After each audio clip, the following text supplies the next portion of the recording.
ఈరోజు కూడా ఏదైతే వీళ్ళు మాట్లాడుతున్నారో, నేను ఉప ముఖ్యమంత్రి గారు ఉత్తమ్ కుమార్ రెడ్డి గారు మిగతా మంత్రుల అనుమతితోటి ఎప్పుడు చెప్తే అప్పుడు చంద్రశేఖరరావు లెటర్ రాస్తే శాసనసభ పిలిచి చర్చ చేద్దాం, వాస్తవాలు అన్నీ మాట్లాడదాం.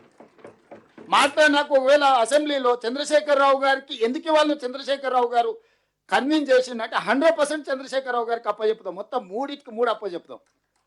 రాబోయే 3 ఏళ్ళు అప్పచెప్తాం. ఏం చేస్తాడు శని?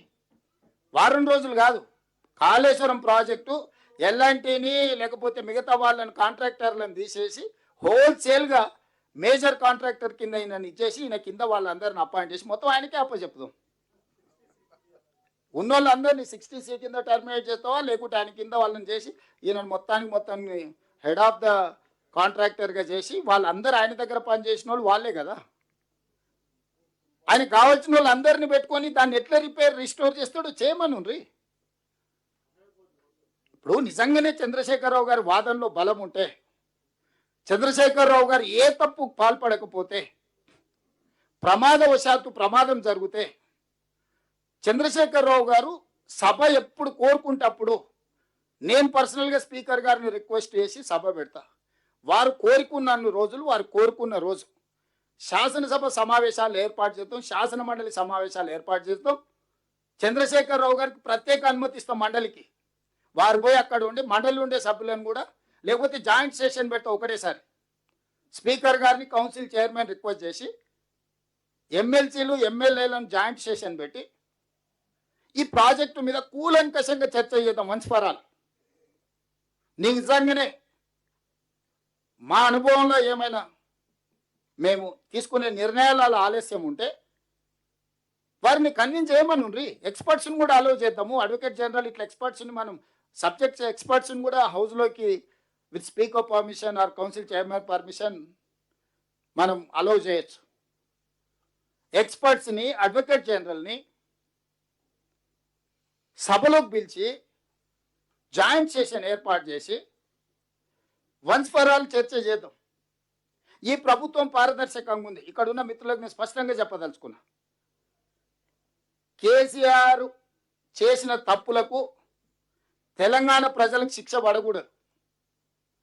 తెలంగాణ ప్రజలు కట్టిన పన్నులు సొమ్ము వృధా కాకూడదు, గోదావరి పాలు కాకూడదు. చాలా ప్రాజెక్టులు కేసీఆర్ కట్టిన వాటిని వినియోగిస్తలేమా? సెక్రటేరియట్ కట్టిన వాడుకుంటూ వదిలేసినామా? తమిళనాడులో అట్లనే కడితే దాన్ని వేరే దానికి ఇచ్చిండ్రు. ఇంకొకటి ఏదన్నా కేసీఆర్ ఏదన్నా చెప్తే ప్రజలకు పనికొచ్చేది ఉంటే షాదీ ముబారక్ అయినా, కళ్యాణ లక్ష్మి అయినా, రైతు బంధు అని ఆయన పెడితే దాన్ని 2000 పెంచి రైతు భరోసా చేసి ఇంకా పెంచి ఇచ్చినాం కదా. ఇది కూడా ఆయన కోసం కట్టుకుంటే మేము ప్రజల కోసం వాడుతూనే ఉన్నాం కదా. దీన్ని ప్రజాభావం చేసి ప్రజలకు అందరికి అవకాశం ఇచ్చినాం కదా. ఎవరైనా రావచ్చు, ఎవరైనా పోవచ్చు, ఎవరైనా చూడవచ్చు. అయితే సీతక్క దగ్గర లేకపోతే బట్టల దగ్గర షాయిది అయిపోవచ్చు. సమయానికి వస్తే భోజనం కూడా పెడతారు వాళ్ళు. ఎవరిని ఈ గేట్లు ఎప్పుడైనా మూసిండ్రా? ఈ డిసెంబర్ 7, 2023 తర్వాత ఎవరైనా వస్తపోతే చూడాలి. ఎప్పుడైనా గేట్ బంద్ అయిందా? ఆ రోజు గద్దరాన్ని వస్తే గడ బయట గంటల కొద్ది ఎండ కూసబెట్టారు. మనం వచ్చిన తర్వాత ఇది ఎప్పుడైనా మూత పడ్డదా? నిత్యాన్నదానం జరిగినట్టు ఇక్కడ అందరూ వచ్చిపోతూనే ఉన్నారు కదా. చిన్నది పెద్దది ఏదున్నా ప్రజలకు ఏ రకంగా వాడుకుని ఆయన ఉద్దేశం ఏ ఉద్దేశంతో కట్టినా ప్రజలకు ఉపయోగపడేది ఉంటే ఆ ఉద్దేశాన్ని మార్చినాం తప్ప వినియోగాన్ని ఆపలేదే. నిజంగానే ఇయ్యాల మేడిగడ్డ, అన్నారం, సుందిల్లా ప్రజలకు ఉపయోగపడేది ఉంటే రాత్రి భవన్లాడు పోయి కూర్చొని చేపించి వినియోగించే వాళ్ళము. నిజంగా ఏమి చెయ్యలేని నిస్సహాయ పరిస్థితులు ఉన్నాము, అసహనంగా ఉన్నాము.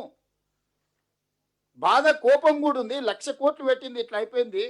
నేరగాళ్ళని శిక్షించలేకపోతున్నాం, దీన్ని వినియోగించలేకపోతున్నాం. అధికారం వచ్చి 30 నెలలు అయింది.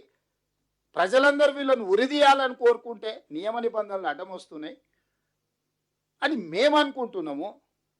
కమిషన్ ఇచ్చిన report as where it is మన గవర్నమెంట్ ఆఫ్ ఇండియా సిబిఐకి అంతకుముందు కేంద్ర మంత్రి గారు అన్నారు, మాకు అప్పయ్యపురు 48 గంటలలో అందరిని లోపలేస్తామని. ఎన్ని రోజులు అయింది ఇచ్చి? డేట్ కూడా చెప్తా మళ్ళీ. అదేందుకు ఇంకా ఈ కొంచెం ఆపేది. 2025 జూలై 31 జ్యుడిషియల్ కమిషన్ 645 పేజీల నివేదికను రాష్ట్ర ప్రభుత్వానికి సమర్పించింది. 2025 ఆగస్టు 31న అసెంబ్లీలో ఈ నివేదికపై చర్చ జరిగింది. అదే రోజున మేడిగడ్డ అన్నారం సుందిల బ్యారేజ్ల నిర్మాణంలో అవకతవకలు, అవినీతి ఆరోపణలై విచారణకు సిబిఐకి అప్పగించాం. 2025 సెప్టెంబర్ 1వ తేదీన ఈ కేసును సిబిఐకి అప్పగిస్తూ జీవో నెంబర్ 104 రాష్ట్ర ప్రభుత్వం జారీ చేసి మొత్తం ఇచ్చింది. సెప్టెంబర్ పోయి మళ్ళీ సెప్టెంబర్ రానికి వస్తుంది. మరి ఆ నుంచి బయలుదేరి నడుచుకుంటూ వస్తురేమో మా బటన్ అని అడిగి మళ్ళీ ఏమన్నా ఇచ్చి సిబిఐ అధికారులకు మరి విమానమో బస్సో కారు పంపన్న, మరి నడుచుకుంటూ వస్తే చాలా టైం పట్టేటట్టుంది ఢిల్లీ నుంచి. ఈరోజు ఈ నేపథ్యంలో ఎదురుదాడి చేసి పాత అన్నీ మర్చిపోయినరు, మళ్ళీ కొత్త రాగం తీయాలని కొత్త రాగం ఫస్ట్ పిల్లలతో తీపిస్తున్నాడు. ఇది జర వినసొప్పుకుంటే ఆయన దిగుతాడు, లేకపోతే మళ్ళా రాగం మారుస్తాడు దీని ఇట అట అని.